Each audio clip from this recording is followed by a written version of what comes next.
mais après, tout se rejoint en fait. Il y a certains éléments qui sont là, qui sont liés avec l'écologie, qui sont liés avec le social, c'est la vie en fait. Hein. On est des humains, donc c'est logique. Alors, dans l'écologie, donc de manière générale, on a défini 6 grands biens communs qui sont, hop, je me les ai mis de côté, qui sont l'air, l'alimentation, le vivant, la santé et l'énergie. Qu'est-ce que ça veut dire des biens communs? En fait, c'est des biens communs essentiels pour vivre, qui nous permettent de vivre dignement et auxquels tout le monde doit avoir accès sans avoir à le payer. C'est nécessaire pour notre vie, on est tous des humains, on partage la même planète, donc on ne parle pas de confort, on parle de vivre. Donc on a défini cet ensemble de ces biens communs.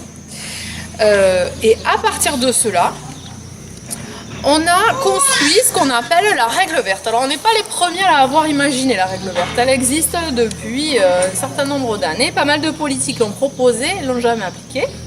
Donc notre idée c'est de l'appliquer. Le principe de la règle verte, c'est de placer l'intérêt écologique avant l'intérêt économique. On est à l'humain d'abord là. On n'est pas dans un registre financier qui va construire toutes les problématiques sociales qu'on a décrites, etc. Donc c'est avant tout l'intérêt écologique. Et donc comment est-ce qu'on fait? L'idée c'est d'inscrire cette règle verte dans la Constitution. Et ensuite, ça nous permettra de décliner des lois pour faire appliquer cette règle verte. Donc par exemple, ça peut vouloir dire, dans le concret, qu'à chaque fois qu'on va mettre en place un projet d'aménagement, une réflexion sur un territoire pour construire un grand supermarché, une LGV, etc., obligation de faire un bilan écologique, un impact écologique sur la nature et on réfléchit, on fait l'équilibre. Est-ce que ce que je prends à la nature, au niveau de ses ressources, je vais être en capacité dans mon projet de le lui redonner? Si c'est pas équilibré, on le fait pas. C'est aussi simple que ça. Et si c'est positif, si on en apporte encore plus à la nature, c'est encore mieux. Voilà. Donc la démarche, c'est ça, c'est de réfléchir toujours avec un équilibre.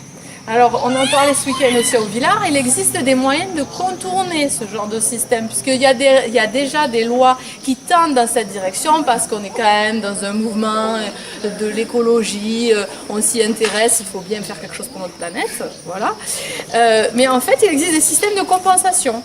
Et en 2016, c'est ça la loi biodiversité, 2016, l'an dernier, il y a une loi de compensation qui a été mise en place, c'est-à-dire que les entreprises, elles peuvent effectivement appliquer ce que l'administration leur propose pour ne pas empiéter sur les réserves de la nature, mais elles peuvent aussi mandater un intermédiaire pour le faire à sa place. Donc déjà on commence à voir que finalement elle n'est pas trop intéressante par la nature, ou alors elles peuvent carrément acheter des unités de compensation dans un lieu naturel qui est fait pour ça, plus loin là-bas, et donc elles se dédouanent complètement de leur activité qui est polluante, mais parce qu'elles ont acheté plus loin là-bas des unités de compensation. Ça, c'est vraiment quelque chose qu'on n'envisage pas comme possible. Je peux vous parler rapidement, avec Yvan, il va m'aider un petit peu, de 3 domaines dans l'écologie.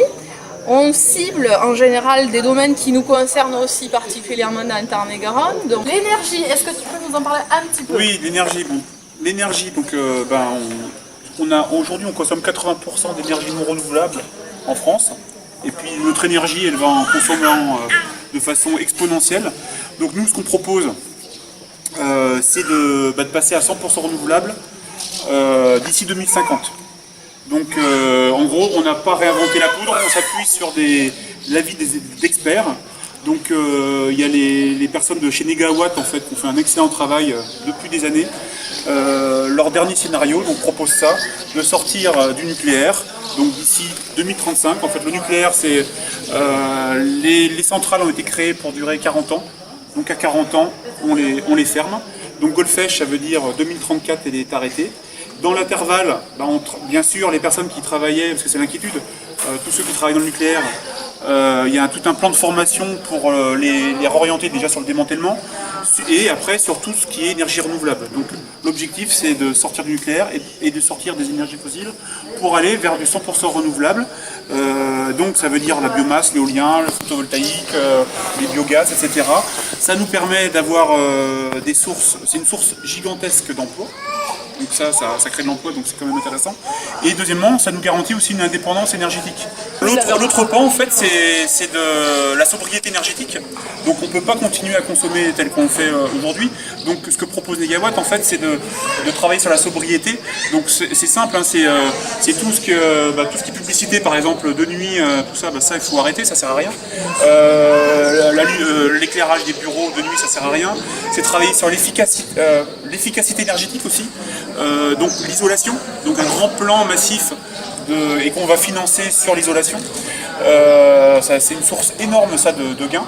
Ce qui est important, c'est de maîtriser ce développement énergétique, c'est-à-dire avec un pôle public.